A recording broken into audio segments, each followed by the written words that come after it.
Kia ora, welcome to Politics from Canterbury. This is the third episode. Today we're talking about Winston Peters and his 5 policies. We've got Kevin, I'm a sort of historian, worked in Parliament for 15 odd years. Got Jared, he's an historian, and we've got Liam, another historian. So sort of a historical perspective, and it's just a free-flowing sort of a discussion. But we do want to start with a news story, and I'll just lead it out, and then I'll get some input from Liam and Jared.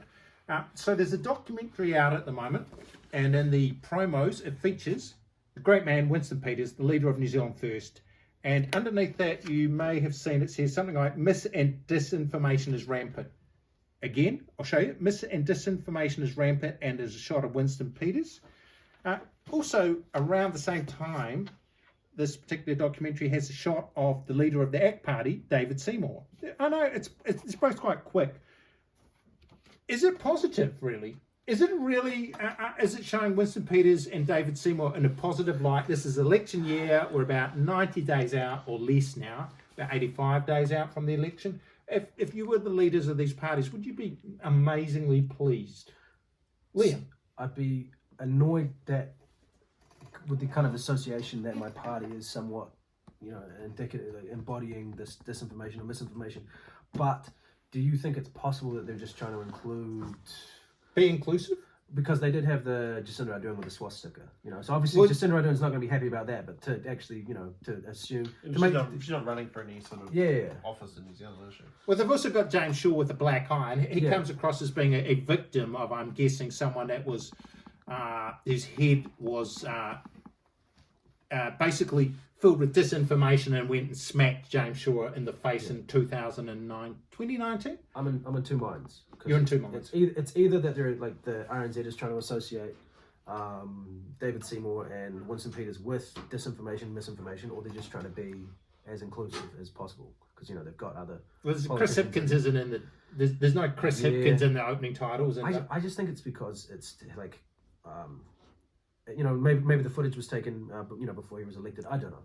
Okay, well, I'm going to have a guess that those leaders aren't super happy because I wouldn't be. Yeah. They're not super happy because the initial one, the promo I saw last week for this particular disinformation documentary had both Winston and David Seymour, but the current one only has Winston Peters because David Seymour looks to have been excised from view. So it looks like someone from ACT has gone and got rid of Mr. Seymour from it.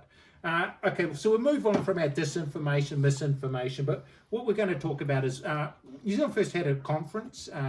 They introduced a few new candidates, one of whom actually was a doctor that was anti-mandate. Was it anti-mandate? I'm not sure she was anti-vax. She was anti-mandate. Yeah. Anti-mandate. There is a difference. Big news for her.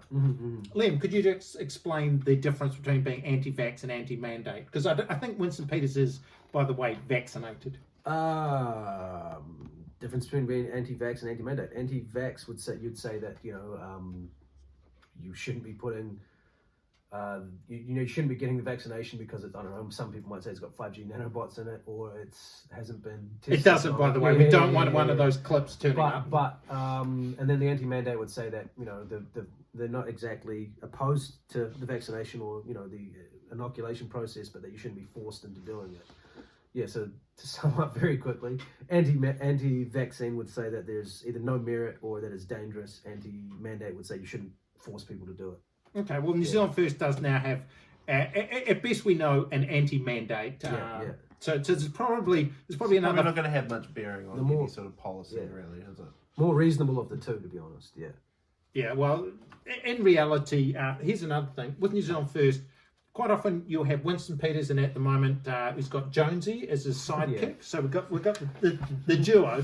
But you will also find, and I put a lot of work into this with my paste gun and stuff. Here's some New Zealand First candidates you'll probably never hear of or have never heard of. This chap here, Mahesh Bindra, was actually an MP. Mahesh, he was an MP. I never heard of him, and I'm a political geek. We've got Lawrence Turnbull. They're both actually from the world of corrections. Screws. Former screws? They're corrections officers, thanks, Jared. Let's just use the correct terminology. These people do a dangerous job. Liam, how many New Zealand First MPs can you name? We're going to have a quick thing. Shane Jones. Shane Jones. Come on, mate. We've done a couple of takes. Shane Jones. So it's still Shane Jones. Okay, Jared, can you get Mahesh.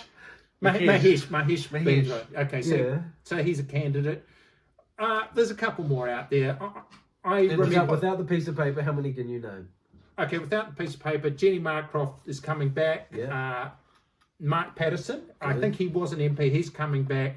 Mahesh Bendra, I've just remembered him. Good. Shane Jones and Winston Peters, of course, and okay, that's about it. Yeah, Good. But the point behind that is you don't really need to know lots of people. Yeah. Okay, and the other point behind what we're trying to espouse here is, so what if they've got an anti-mandate doctor? It's Winston Peters that rules the roost. Mm-hmm. You know, like she could be number 10, 15 on the list. Yeah. And sorry, I have forgotten her name because it's hard to remember New Zealand First MPs' names. They don't stick around, right? They don't stick around. Yeah, except when he Peters himself. Yeah. When he P himself, when he Peters. When he P. By the way, Winnie the Pooh. his correct name is the Right Honourable Winston Peters. Sorry, yeah, He's not yet a Sir, so let's have a little bit of respect. What do we think is some of the policies coming out? Liam, you've got the list of policies coming out, mate. I've spoken a lot. Jared. Well, he's freedom democracy. and democracy. Pretty vague, pretty open, pretty, pretty on the line, you might say. Remember fighting with the racist separatists? Oh, yeah, fighting racist separatists. Yeah. Which has That's earned number him one. the Number title one. of safe-hating Māori, which is not really true. Not really true, no. Crime. He's coming down on crime, wants to name the gang members as terrorists. We don't really think that's going to fly, though. The banks? Most people. He's going to take on international banking and financing. That's number two. Number 3. What's number 3? Leveling up education and health. Well, it's just generic. It's a game. It's going to be made better. This is a GTA, right? GTA Online. It's going to put a bit more shout and his absolute and his favourite and most treasured base, helping the seniors. Helping the seniors is number 5. I think it's a little bit low for Winston. I'd probably have put it up. What do we think of Winston putting crime number 4? Because in recent polls, crime's actually number 2 in New Zealand is concerned. So perhaps he should lift it up. Liam? I guess what benefit would come of him by labelling the gangs as terrorists or getting them officially recognised as terrorists? What is the benefit? Well, I think this is a petition.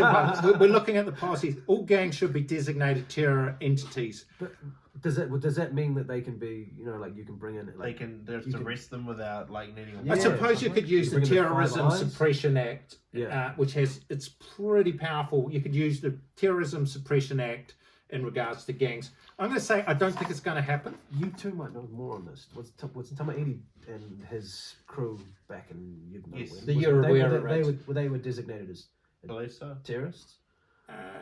I wouldn't know. I They don't shot believe the they flag. were. No, they were not charged. They They weren't shot the charged. flag. They weren't charged under the Terrorism Suppression Act.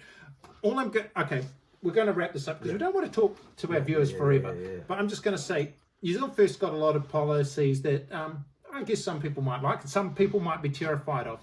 I'm just going to say, do you actually think, I honestly don't think all gangs are going to be designated terrorists, even if Winston Peters, it's not going to happen. Just one of those, minor party sort of crazy policies they throw out there every now and again. Well, I'm not going to call anyone crazy, and I'm not going to, use words that are disableist there, by the way, Jared. But I'm going to being say hyperbolic. I'm just going to say that a lot of New Zealand First policies and a lot of the policies that some of the minor parties put forward aren't going to happen because let's just look very briefly at tax. Greens come up with the wealth tax. Labor says it ain't happening on our watch, or Chris Hipkins says that. So my guess is, let's just I'm going to throw it out. If Winston Peters gets back, he's going to be looking to be foreign minister, and maybe Jonesy, his sidekick, Shane Jones. Sorry, Shane Jones could be maybe some sort of minor level minister of economics. The rest of the people, whoever they are, we'll never hear from them. But I also think New Zealand First has come back. Quick wrap up: is New Zealand First coming back after this particular conference? Liam and Jared, fire away. You first. Do some They chat. got 100,000 followers on Facebook, and that's just over 5%. So I think they're coming back. They're coming back. Assuming that every one of them is of voting age, New Zealander, and can vote and will vote. Actually, we're finishing off. We wrote down the numbers of social media followers. So, Jared, give us the numbers, or Liam, how many numbers? 1.1k 100k, 119 119k on Yeah. Facebook. Facebook And and then 64,000, yeah. 64,000 when I'm 64,000 on Twitter for Winston Peters. But also, let's not forget, I'm suspecting that there's probably a lot of New Zealand First supporters on the Telegram, organising presumably some, Secret protests or I don't know, anti-mandate, pro-mandate, something to do with the mandate. They're on the Telegram, and the Disinformation Project is going to find out exactly where they are. Anyway, thanks very much for listening to this slightly rambling New Zealand politics or Canterbury politics. We'll be more onto it next time. Yeah. Inohara, good night. Thank you, Jared. So are we